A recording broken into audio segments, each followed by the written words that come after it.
Salut à tous, j'espère que vous allez très bien. On se retrouve pour une nouvelle vidéo où je vais répondre à vos questions. Vous m'avez pas mal impressionné dans les commentaires avec des questions très pertinentes et je vais essayer de vous répondre très clairement. On est parti.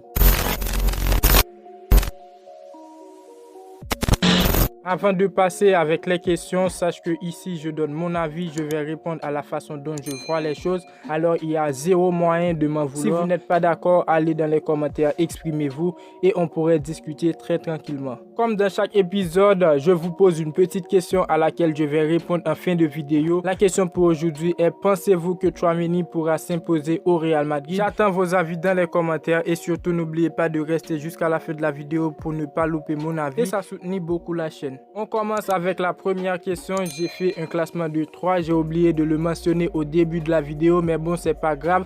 La première question, elle m'a été posée par Zone Real Madrid. Il m'a dit: penses-tu que Eden Hazard va s'imposer la saison prochaine? Pour répondre, le cas Hazard pour moi est un cas très compliqué pour cette saison 2021-2022. Il n'a pas vraiment joué pour des raisons de blessure et surtout la forme de Vinicius. Et toujours, on peut rester sur Vinicius. On sait déjà la façon dont Vinicius a progressé, que pour la saison 2022-2023, il sera beaucoup plus fort. J'ai vu ses préparations physiques durant les vacances. C'était incroyable. Je suis persuadé qu'il va occuper la place à gauche. Ensuite, en pointe, c'est Karim Benzema, titulaire indiscutable sans surprise.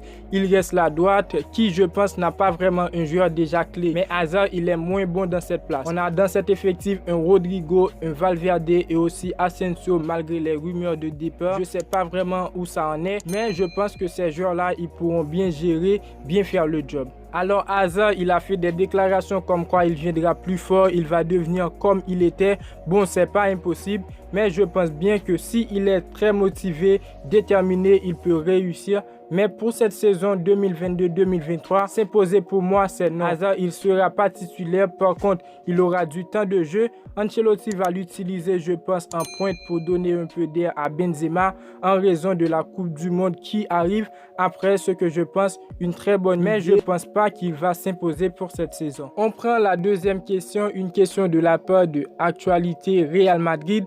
Penses-tu que le Real Madrid est capable de faire le sextuple cette saison 2022-2023? Super Coupe UEFA, Mondial des clubs, Super Coupe d'Espagne, Coupe du Roi, la Liga et la Champions League qui est la Ligue des Champions. Pour répondre à cette question, je suis obligé de rejeter la partie fan du Real Madrid qui est en moi. Après, en tant que fan, j'allais dire bon, oui, on peut le faire, on est le meilleur club du monde. Cette saison sextuple, c'est carré, mais en tant qu'analyse, le Real actuel n'est pas vraiment pour moi à la hauteur de réaliser un sextuple pour cette saison 2022-2023. En 2017, on était presque, mais on a perdu la Copa del Rey. Cette saison, c'est pas impossible, mais ça restera pour moi une surprise. Parce que on a toujours des places pour lesquelles on devrait recruter des joueurs et jusqu'à présent, rien n'est encore fait. On a réussi avec un défenseur central, Rudiger, c'est carré, je suis très confiant. En latéral droit, on avait une vide et rien n'est encore fait. On voulait recruter Reece James, je pense qu'il pourrait beaucoup apporter, mais bon, il n'est pas encore venu et j'ai l'impression qu'il ne viendra pas. Après, en milieu central, on a recruté Tchouaméni, un très bon talent.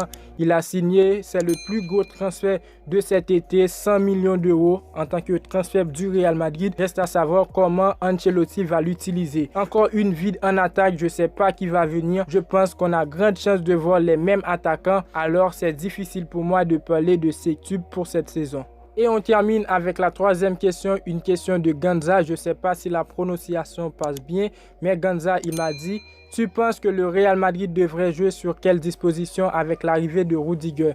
Passer à 3 défenseurs ou rester à 4? Et pourquoi pas mettre Alaba en latéral gauche? Pour répondre, je pense que si vous avez regardé mes vidéos avant sur le 11 probable, vous aurez peut-être une réponse. Alors pour moi, le dispositif que je vois qui serait avantageux pour le Real Madrid pour cette saison avec l'arrivée de Rudiger, c'est rester avec 4 défenseurs. Parce qu'en latéral droit, on a une petite faille. Manque de compétences avec une défense Militao, Rudiger, Alaba à gauche, à droite Carvajal.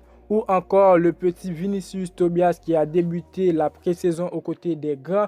Le staff a été surpris pour ses qualités. Je pense s'il arrive à faire sa place en équipe première, il pourra beaucoup apporter à ses 18 ans et aussi forcer à Carvajal de donner le meilleur. Par contre, si Reece James vient, changement de tactique, 3 défenseurs sera validé. Reece James, piston droit, très costaud avec de très bonnes qualités. Après, on reste 4 défenseurs parce que rien n'est encore dit pour Reece James. Pour répondre à la question que je vous ai posée au début de la vidéo, est-ce que vous pensez que Tchouaméni pourra s'imposer dès ses débuts au Real Madrid? Pour donner mon avis, je pense que oui. C'est pas être titulaire indiscutable. Pour ça, il lui faudra du temps. Mais marquer, devenu un joueur important comme Camavinga l'a fait, faire le job demandé, je suis très confiant qu'il va réaliser grandes choses avec le Real Madrid cette année pour sa première au Real Madrid. Alors, j'attends vos avis dans les commentaires. Et voilà, c'est tout pour cette vidéo de Je réponds à vos questions. J'espère qu'elle vous a plu. Si c'est le cas, n'oubliez pas le pouce bleu pour le soutien. Donnez vos avis dans les commentaires, posez vos questions et surtout n'oubliez pas de vous abonner, d'activer la cloche de notification pour ne pas manquer les suites des vidéos à venir. Et moi, je vous dis à très bientôt pour une toute nouvelle vidéo. Ciao, ciao.